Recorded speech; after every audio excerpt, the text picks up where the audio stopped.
Is my mic working? Alright. Hello, welcome back to another Play and Explain. So I just recorded a good video, and the entire time my mic wasn't working. That was like one of the better videos I've recorded, so hopefully I can record another decent video, but yeah. This one will actually have the studying at the end. I think I'm going to try and record for 30 minutes. It's getting late, especially now.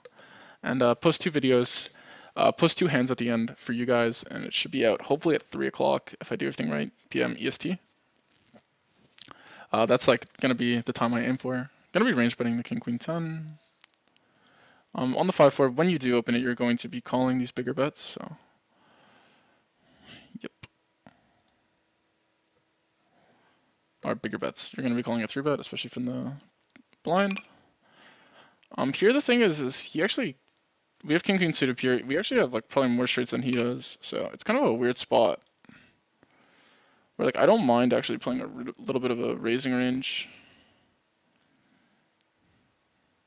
I could have actually bluffed this card. Because I think he has to actually be a bit careful. And I don't mind getting it in on the flop. The neat part about this is I can, if he just calls, I can check back turn. Hopefully we're not versa flush. Okay, so he just actually bingoed it. We'll have to run it twice. That's good. Maybe we can double bingo. Ooh, made up for the big loss we had in the last video. Yeah, I guess it makes sense now looking back that. Whatever. But yeah, this is a continuation from the same day as the last video.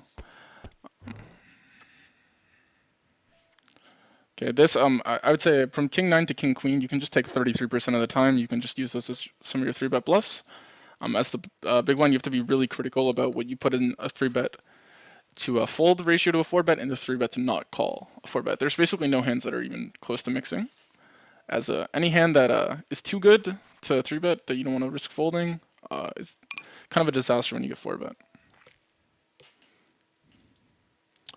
In general, at least if you're doing it at a high frequency. And here when they check back in the delayed line, I'm going to be very aggressive with your actual value hands, because think about here, we're going to have so much air, and he's pretty capped.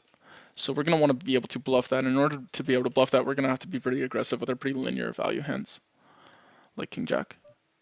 And here I'm just going to, I have 8 high.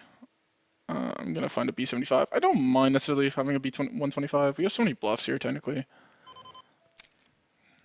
Here you can actually play a polarizing strategy, and I actually don't mind putting this in that on a 99. So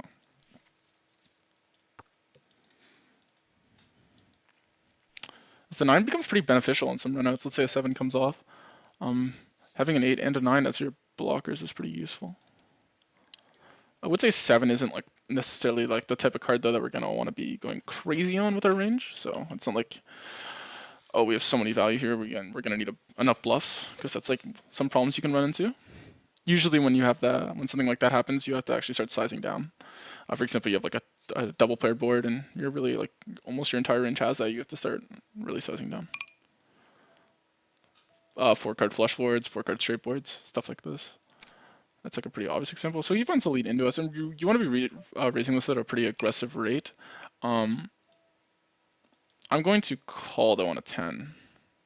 Don't mind this hand, it's just taking it, but I'll try and be disciplined with the number for my video. Let me know what types of content you would like to see in the study. Just an easy fold here. We have so many bluffs here, so. And we have like, I don't mind going a little bigger. He just has the green card. Good hand. I just think we have 10 high. But you do have to have some hands that give up here. I'm not too familiar with these types of nodes, the check super mono boards. So I'd be lying to you if I said I was. I would say I have some like certain exploits about like what people choose to, how people choose to use their checking range, especially in my pool and like maybe like certain 500 regs, but that are not like perfect GTO bots, like what types of hands they would gravitate towards. But I do need to get more familiar as I record these YouTube videos, because I kind of rely on these spots with a almost pure exploitation. Like obviously I have like theoretical, ideas behind what would be correct, but I don't know for sure, and I would like to know for sure on more things. So I'll try and get a little bit better on a little bit of more textures for you guys, a little more nodes and stuff like this. Um, on an 18, we'll just fold this one. Anyway, yeah, the purple is 1k, and these are 500s. I don't know if I explained that or not, but yeah. Here when he checks to us, I don't mind being aggressive. I think in general he's not really repping a queen. I think we want to be aggressive back. I could see a b33 strategy being okay as well. Betting around a 6, and I think that's actually like probably fine. I mean, just um, checking back there is not as appealing because your opponent can obviously realize so much equity. But you also want to be careful because in the small blind, generally people are supposed to be pretty nitty. I would say people see bet a little too much, including me. Um, yeah. So if I had one piece of advice for you guys to go study, if you guys gotta go pick study one thing, I would just studying checking nodes in the small blind, and I would be the guy who checks probably more than you should. Versus regulars. Versus fish, the game is completely different. If I say something theoretical and I'm talking about something, it's generally versus regulars. If I'm talking about something, if your stake is too small, I would maybe pay more attention on the fish tendencies I'm talking about. But micro stakes is a little bit of a different game though, so I think if you're trying to really up your game, I recommend. Uh, I guess I can recommend. I recommend my channel. It's kind of dumb, but yeah, like that's what I'm mainly trying to do for you guys. It's just making you more. If you're trying to kill your 10 and 0 for the highest win rate, that's something else. But if you have micro stakes related questions, you can ask them in the comments. I'll literally answer every single comment. Sometimes I don't answer stuff because I feel like I'll address it in some videos, and maybe the questions are a little more. I don't know, explain it. Harder for me to explain my thoughts on text. Like when people not accuse me because it's like totally they're not doing anything wrong. Of like not posting my graphs or anything, they're right. But at the same time, I don't really keep track of my data that well. And I'm not selling a course, so I don't feel disingenuous. I'm just posting my content and I'm explaining my thoughts about my hands. That's what I'm doing. I will at some point though. I do really plan on keeping track of my result. I probably won't ever show my red or blue because I do play in a pretty small pool, and I think like that's just a bit of a disadvantage. Um, but I will show you guys stuff. Maybe I'll have like a little bit of like not a bankroll challenge because I think they're not cringy, but I don't think they're cringy at all. But what's the word for it? They're like it's just like kind of like a cliche normal thing that I see people. It's not the worst thing ever, but it's mainly I might be a little more open about the current state of my role and the current stakes I'm playing. You know what I'm saying? Stuff like my poker journey. That's I guess what I meant to say. I didn't mean to hate on people who are doing a bankroll challenge. That came across weird. But yeah.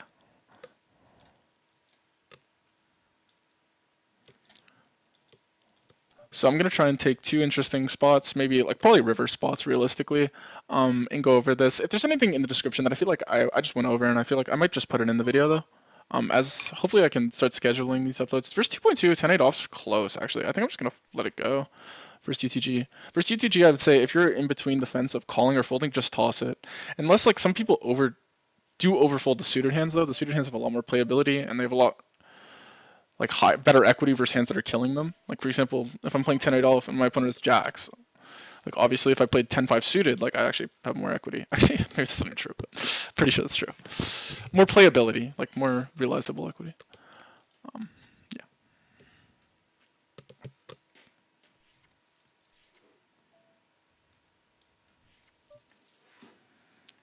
I'm trying to think here. So when he checks back, obviously he does have ace-x. We chop with anything, and I don't think he checks back ace-queen. So it's basically I'm free rolling him at this point. Feels like I don't mind going for the overbet.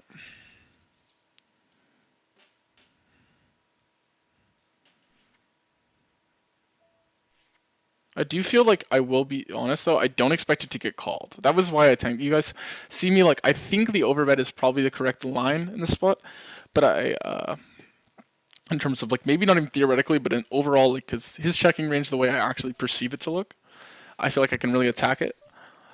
So I'm gonna just play an overbet or check strategy versus that.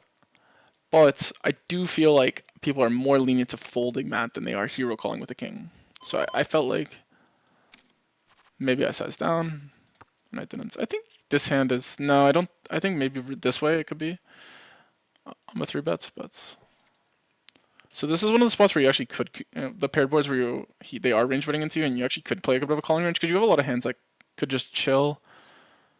I don't mind calling it, but on an 86, we'll play a bit solid. I think you could actually go with bigger because you actually do have enough bluffs to go bigger. Um, yeah, and they actually are going to be defending a lot of stuff. Like they're going to be able to defend their draws. So I think actually you could probably go to B75, maybe even B100 more. And let's say if it's Jack Jack Deuce, you're obviously just like you want to be able to raise stuff that's not a Jack. Whereas like my value range here is basically a Jack, so I think I actually should be sizing up.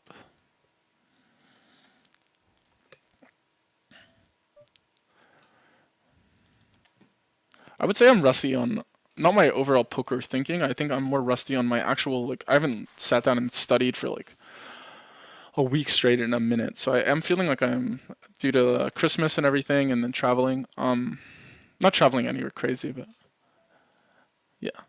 So I will say I'm a little bit rusty with that, and I do plan on getting right after this is the first thing I'm going to do. After I'm going to study these videos, upload it, post it, schedule it, and then I'm going to start studying so I can actually just be more sound in my thought process when I record. So I do want to post better videos. On an 88, this will be defend. I don't know if I rolled. I opened these. Actually, I think it is pure. I think fives is where it starts mixing. Okay, let me think.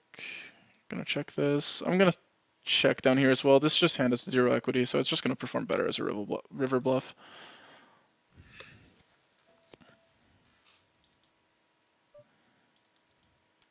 I'll check back this time with the clubs. And I think you just have to call a pair here. I don't mind him sizing up, honestly. If he did. I think we can actually play leads on this card. We have sixes. We obviously have my hand. I mean, 6-5's not that relevant. I would say in general, maybe a check performs better, though. Even though, like, I think the lead works in theory, I think I'm just a little understudied in the line, and I think my hand is just too obvious of a lead. Like, if I could lead with something sneakier, like pocket jacks, I think I'd prefer it, actually. I think I'm just going to call here. I don't see the point in shoving. I think taking advantage of the fact that we actually have a pair with our hand is pretty good. I don't see the merit in, like, let's say folding out a 7. I'm folding out a 9 by jamming or something. Now, this is a hand we could turn into a jam as a bluff. But I think we'd rather have better blocker properties. Like, the thing here, the neat thing about this spot is... I'll take showdown here. Why not? It's king 10 we beats or something. The neat thing about this hand is we can actually, like, because the jack isn't a diamond, we could have a hand like king queen of diamonds, ace queen of diamonds, and we could actually probably turn those into better leads than this hand. Because we're blocking his trips. And he would probably not mind betting ace jack of diamonds, king jack of diamonds, right? So I think those would be better blocker properties. Unfortunate though. He just has the giganuts.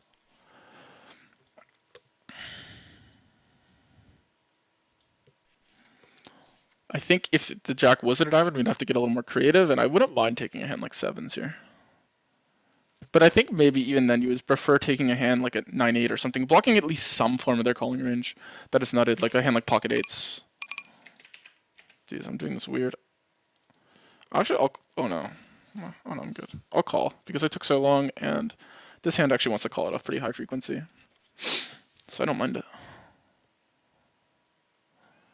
88, I will say probably is a 3-bet, but I don't mind it. I don't mind raising, but the version without the BFD. The thing is there's two sides to this. I think the offsuit versions are the worst. The good news is when you have the double clubs, you're actually unblocking your opponent from having continues. So, but I'll go with the call here on a 22. Not a great card. Blocking ace king, which is actually pretty relevant because he's not opening that much offsuit ace-x from under the gun. And like his main offsuit ace-x is ace jack, ace queen, and ace king. So I think we will call this one more time. We're gonna have a tough time defending this card.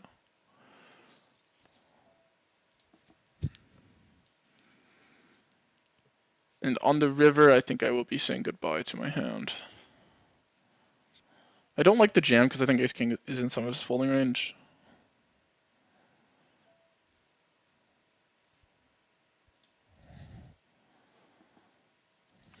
Maybe it's a give up. Sick. So he's just wailing out. To be honest, I don't think it's that bad, but yeah. Let's look at the node from my opponent. I will say I don't like the b33 on the flop. I don't see the point. I don't think you have enough hands that connect with the board to bother playing a b33 strategy. And you have to consider when I'm defending in the spot. I have jacks in my range. I have strong hands.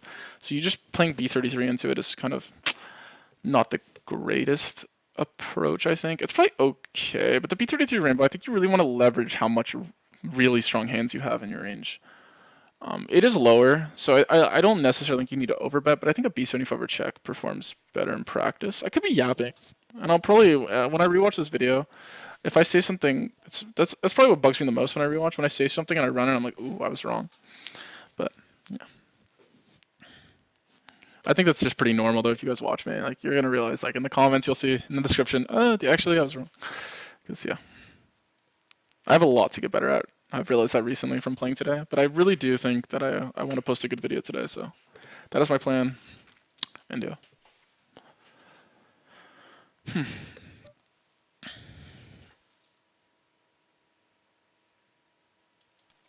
If you guys are curious about the overlay I use, it's in the description below, the RNG and the HUDs. It's free for microstakes players, and if you play above microstakes, I don't know what they classify as micro and not, but if you play above that, it will be they do charge you.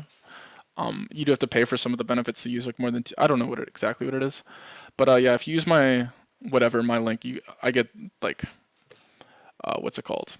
It saves you like 10%, and I think I get like a little bit of it, which is just letting you know.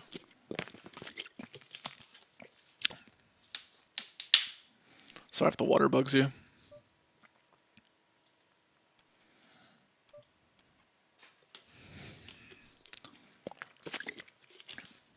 I got a bit of a pause here. Probably record for another 13 minutes. Try not to get too shit on. I do notice I think I'm going to have to get better because I do think a lot of the 40 is not low enough. You could actually consider flatting this, especially versus 2.5. Actually, no, I think less over 2.5. I don't know.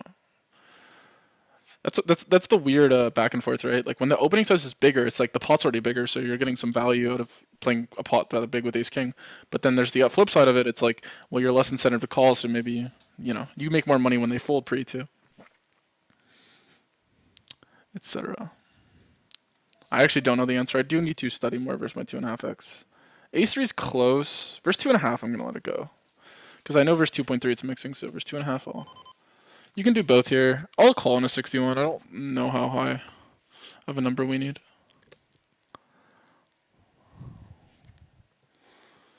Size here for my opponents. Prefer half, maybe. Big bet's also okay. I'm just going to be calling here. I think like not having the ace of diamonds is pretty detrimental to raising.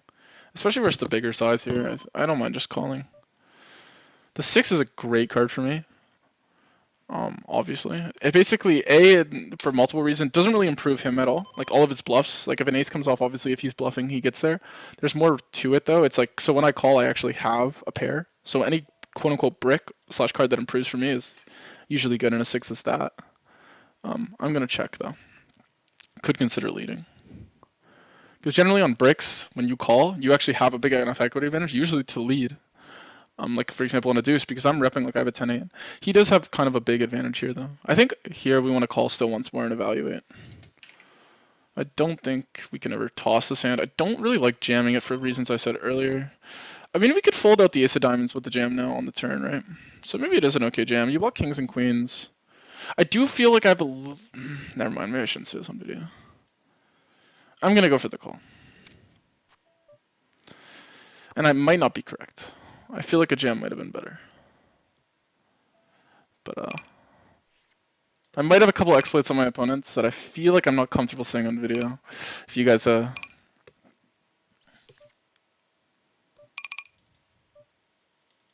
pretty glad with my decision when I see that river gem.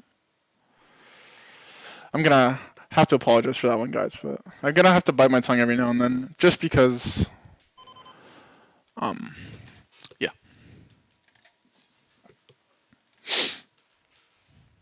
I don't want to be giving up too much EV when it comes to personal exploits. I do have to bite my tongue. I probably shouldn't have hinted at anything, but I will say there I do advise for the jam in general, because I mean, your opponent's not supposed to be reopening a bunch of ace-x in theory. So, if you're accounting for that, then maybe they're also calling too much. Yeah. The call's totally fine though as well. I mean, if you're versus a hand like jacks, obviously you keep your kings and queens clean. If they're bluffing a hand like ace king, then your king gets reopened. So you end up getting in a pretty good spot.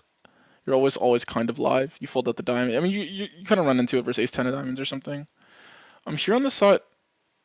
I was telling myself I was gonna look at these like queen 6-5 boards because they've been coming up a lot, like queen 5-4, queen 6-6, queen 5-3. I'm gonna go for the big bet here. Usually having the 3 is pretty decent. It kind of wraps well, and yeah. Obviously, ace is a nice card to have.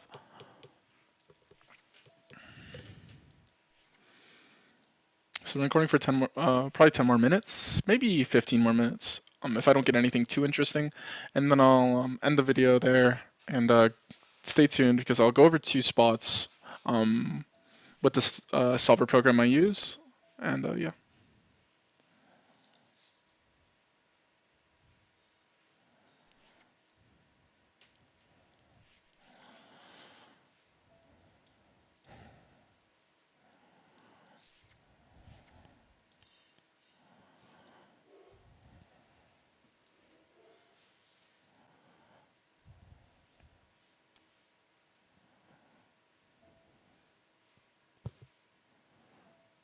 So here we're going to be checking back at a high frequency, so I'm just going to check this one back. Oh, I think here we should fold on it too. I don't know what I'm doing. I misread the action and over-defended a pocket pair. Gonna be folding versus the c-bet here though. Could consider raising, but I don't think we play a raising range on this texture, so no merit in doing anything crazy with this hand. King 7, not a high enough number to get involved with anything crazy.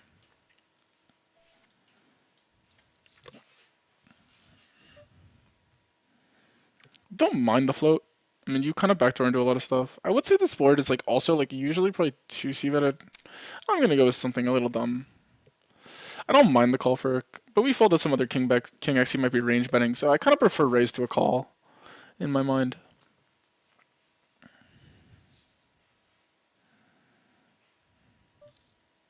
I'm just gonna fold this.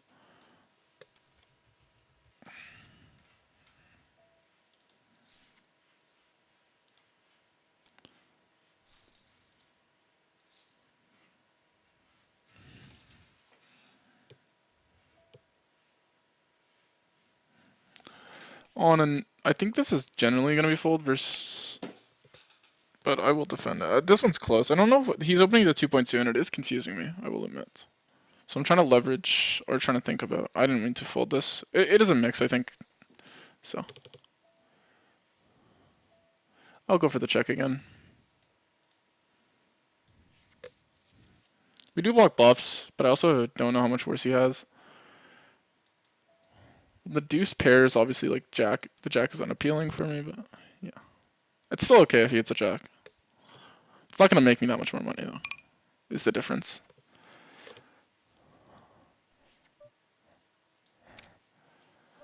I think it's a card we're gonna have to check a lot on again. Not the greatest. Most of his 10x probably is bluffs though. I'm gonna go for a block bet because I think in general we're gonna be.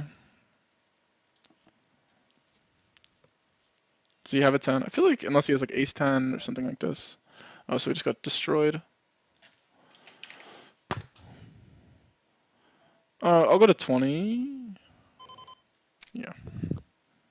And easy call here, obviously. 90 easy 3-bets. And the king J off. On a 47, gonna actually not open a pocket pair in every video I play for some reason. I just don't know why. Or a suited connector. That's just been a thing I'm doing.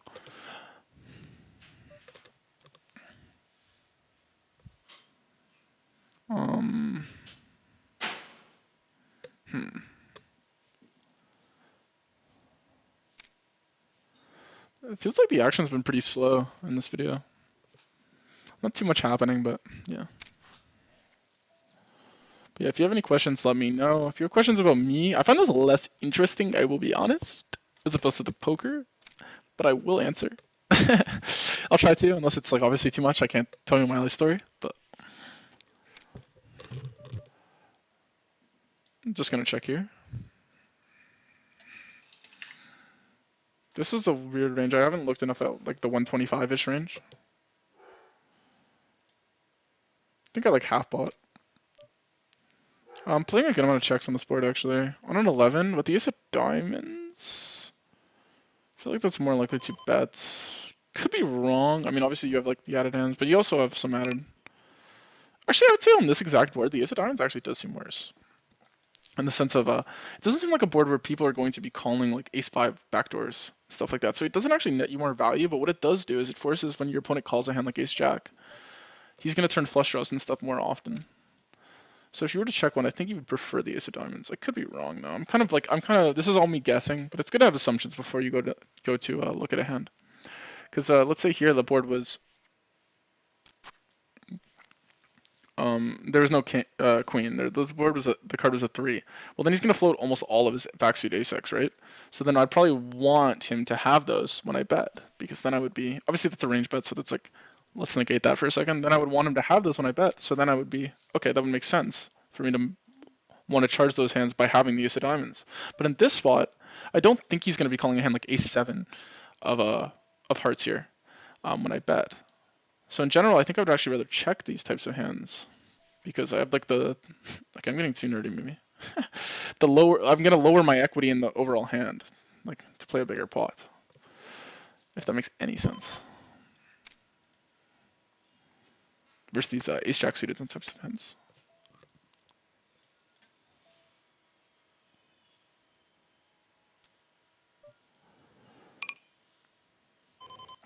I feel like I just don't win here too much. When he bets, I feel like I win, but like also people don't bluff this spot, so it's kind of like weird.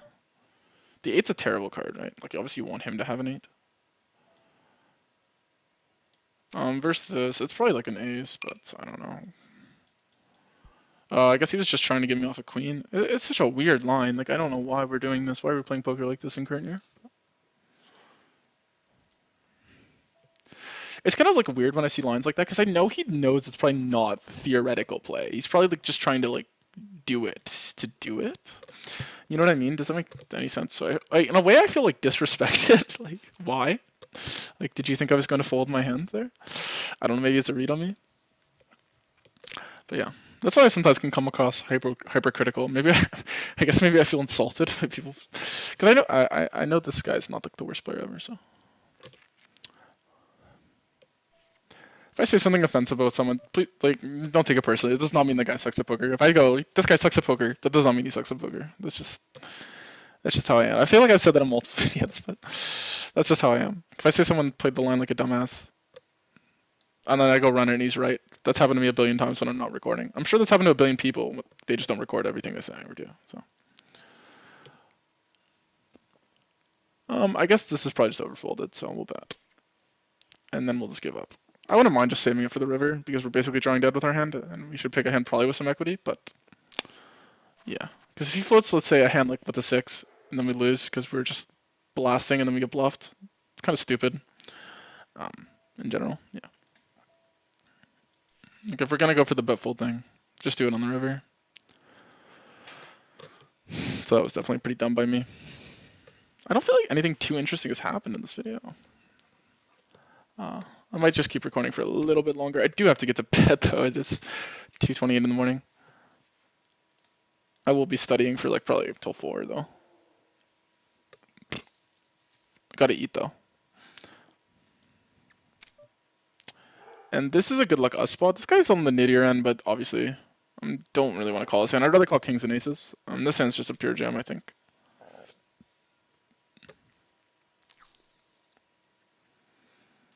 Am I getting slow rolled? This guy, for all intents and purposes, this guy's not a very, how do I say this, likable guy. If you were to define a poker player, this is not the type of, I don't really feel bad saying this because, I don't know. He grims me, he sits out, heads up, 3-handed. Like, you know what I'm saying? We're playing heads up and he sits out. Not that, like, people, like, it's technically not allowed, but for some reason, yeah. Anyway.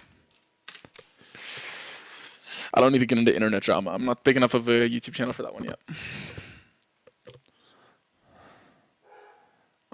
This is a 3-bet on the button. In position, it's just too weak out of position to take.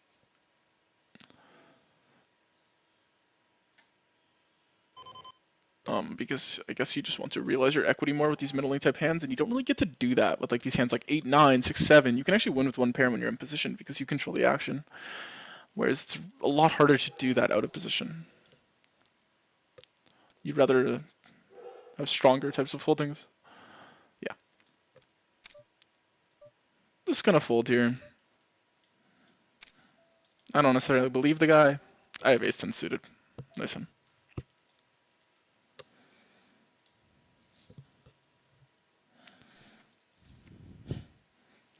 Usually this range is supposed to be weighted towards a lot of pocket pairs from experience, so getting jam on here kind of sucks, but I also think our hand just has a good amount of equity, and I'm just going to push it. And I also think he's going to have a lot of folds as played. And I think I'm supposed to give up here, right? Like, everyone here knows I'm supposed to give up. I want to try to go for it, but I'm going to give up. I have no reason to do that. I'm just going to. My slight read is it's a recreational my donk jam when the flush gets there. This is like an overbetter check. I would say this hand probably prefers to check. You can also include a smaller bet strategy in there. Oh, I'm out of it. Another YouTube error, classic. That's bad. What would the flop be? Come on, guys. Not good. Ah, that one stings. It's okay. That guy had ace jack of clubs. I know him. Like, he gets dealt it like 3 times as high as the average guy. So it was a good tough laydown by me. I feel like nothing has happened. Am I cursed? Don't worry. I will post. I will find something to teach you guys at the end of this video. Probably record for another 4 minutes. I do have to get to bed. Not all of them might be the most entertaining. There's been stacks. There's, when there's stacks, it's okay. I did was it this video I stacked a guy? I don't know. Let's try not to get stacked. The last one hurt in the last video. I will say the 3% 200 big blind. For some reason, like, is it just me, or like when let's say I'm playing 500 and I lose a 200 big blind pot, that feels way worse than winning like a 1k pot at 1k. Like, it's just like in my brain. Like, if I'm playing 200 NL and I punt like 200 big blinds, I'm sick. On an 8, we'll check it. We're obviously checking a lot of value here, so we could punt the delay. I will say also a 4 is going to be like a decent part of our checking range, right? So when the 4 pairs on the turn, it's probably a decent card for us. I'm going to be calling here. I will say this hand doesn't pure 4-bet. Whatever I rolled, I probably autopilot it, which is kind of bad. I don't necessarily mind folding flop with this hand. I'll go for the check one more time, and then, well, that's an easy card. That's a believable enough card to bluff the river with.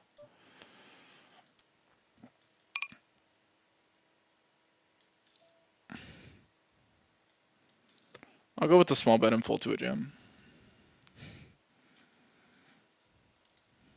I should maybe overbet here. No. Do you want to bet every ace? I mean, you want to bet every ace, but wow.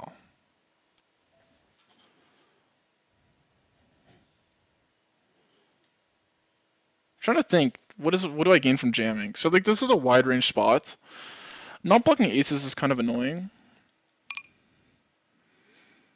He could have a lot of suited spade hands at the back door that he has to call with an ace high, so I actually do think this is a pretty relevant jam. I mean, folding out a king is kind of not that good. Prefer a hand like 10-8 that we bet. Keep in mind our range is super wide here. I'm gonna go for the jam. I think he might have to call ace high sometimes. Oh my god. Oh no, I'm running cover.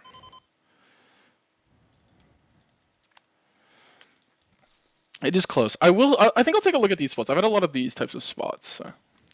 Anyway, a lot of people are checking into me, and I've been struggling versus the delay, and that's something I need to be a little bit wary of. I'm a little bit too unsure, I will say, and I definitely want to be less for recording for you guys, so I'm gonna have to hit the books, make sure I can do things good. I'd say right now I've played so much against every single player that I feel like I have a good enough read that I can kind of just wing it. But when YouTube is it's opened my eyes to how weak I am at the game, actually, in some ways, like in just so many spots I'm unsure about. Because, like, for example, you're playing poker, you're not really having to analyze. I have to explain to you guys everything in the spot, and can't promise I know exactly what to do.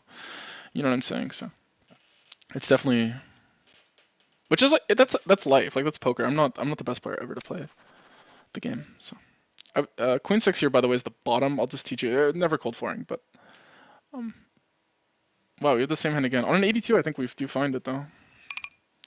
So anyway, this will probably be the last hand. All right. Thank you everyone for watching, and I'll see you in the next video. Make sure to stay around for the studying portion coming after this.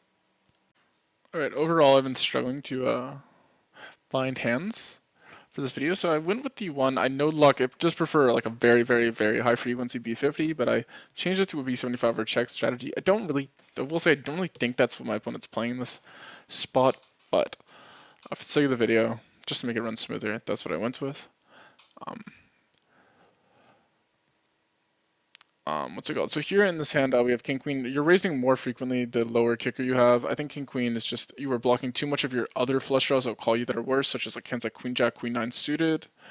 Whereas here, your opponent has Queen Jack suited and Queen 10 of diamonds as well, stuff like this. Whereas here, you're just blocking higher hands. Not to mention, you also just have a stronger overall holding. You don't have to fold out your opponent's King Queen when you have King Queen. Obviously, like King Jack would benefit from raising this hand due to just. If you look here, you're going to be folding out a lot of worse hands, like King Queen without a diamond, which you don't have to worry about when you have King Jack of diamonds, the King Queen offsuits and stuff like this. The Ace King you see is somewhat continuing, so that's why King Queen is preferred just to be in the calling range. Obviously, it's mixing, but that's why it's just doing it at a lower frequency. King 10's a pair, so it's a completely different hand. But let's go with the call here, and let me make sure my headset's charging. In this hand, I was right about this card. If you look just in general, the equity when you actually call, you have a significant equity advantage of your opponent. He obviously has the nut equity. If you look at this equity line right here, he's actually beating you at like the very, or he's not beating you at the top, but I'd say in the middling top. Like obviously you improve to like the nutty hands. Like you have some 9-7 and stuff. I actually don't defend 9-7 enough. I just realized that. But yeah, this is where the cutoff gets the big spike here. I would say in general, yeah, which is why you can start leading. Because you see, basically, you have no bad hands now, and he's going to have a bunch of this trash. So that's why you're going to mainly be able to have a leading range here. My hand should be leading at a pretty high frequency. I went for the check in this hand, and I would probably find a lead at a pretty high frequency in the spot on the 6, especially when I have 9-7 in my range. Since that would be pure calling flop. When he goes B75, though, I don't know if he exactly went B75 in this hand. This is where it gets a little bit close. In general, you can see you can basically do all three.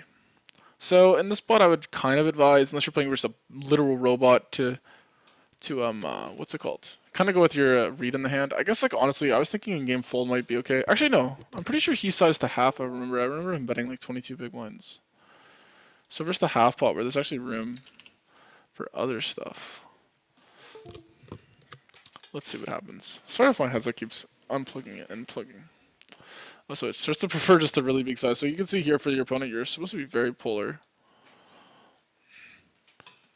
I'm gonna no lock him to just the half pot size. I have no clue what he had in this hand, but oh, I meant 22 big blinds, not.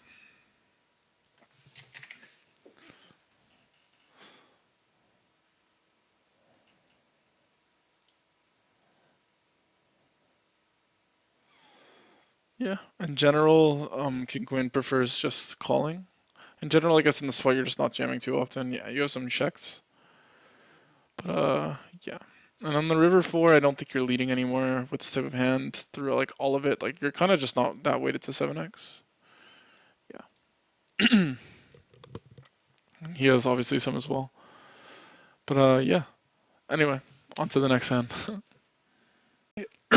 Back with the last hand, I really couldn't find that many good hands, so I've been searching. Look for the future where I can probably do some better depth analysis. These spots are kind of more just broad, simple, I guess, 4-bet spots. There's not too many like crazy bluffs in this video. It's kind of just a more simple, chill video, to be honest, after rewatching it. I'd say here, you actually do prefer sizing down. If you look, I'm going to give it 2 sizings. So I would say on this flop, in this 4-bet spot, I did size too much with the 1/3. I think I was mainly doing that to attack my opponent's checking range, as I had like basically nothing in this hand. Probably a mistake by me, but yeah, always preferring the smaller sizing. I'll go with the bigger sizing in the video, or I'll node log it, so it's just the big size, so the node plays out smoother. Cause yeah.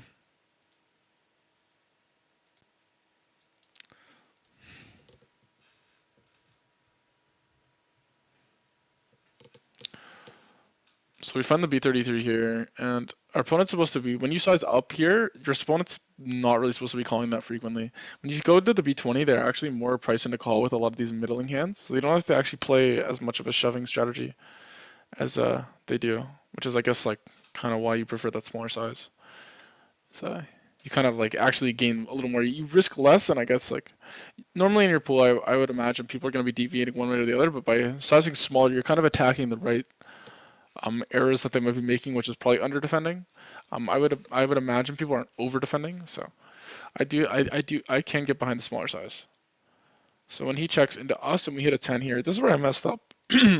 Is here I went all in with my hand, which is actually completely fine. But when you do pick the smaller sizing, you actually do prefer a half pot. I think when the SPR is below one here, that's where. Yeah, but I do advocate actually. I think another small size here would actually just perform very well because you just look what your opponent's supposed to actually be defending in practice. It's loading. Should have ran the whole node first. If you look at what your opponent's actually supposed to be defending in practice, it's just very, very hard to defend versus on the turn. So like ace queen of hearts, ace three of clubs. These are the hands that are mixing. So anyway, yeah, just a quick run through of that.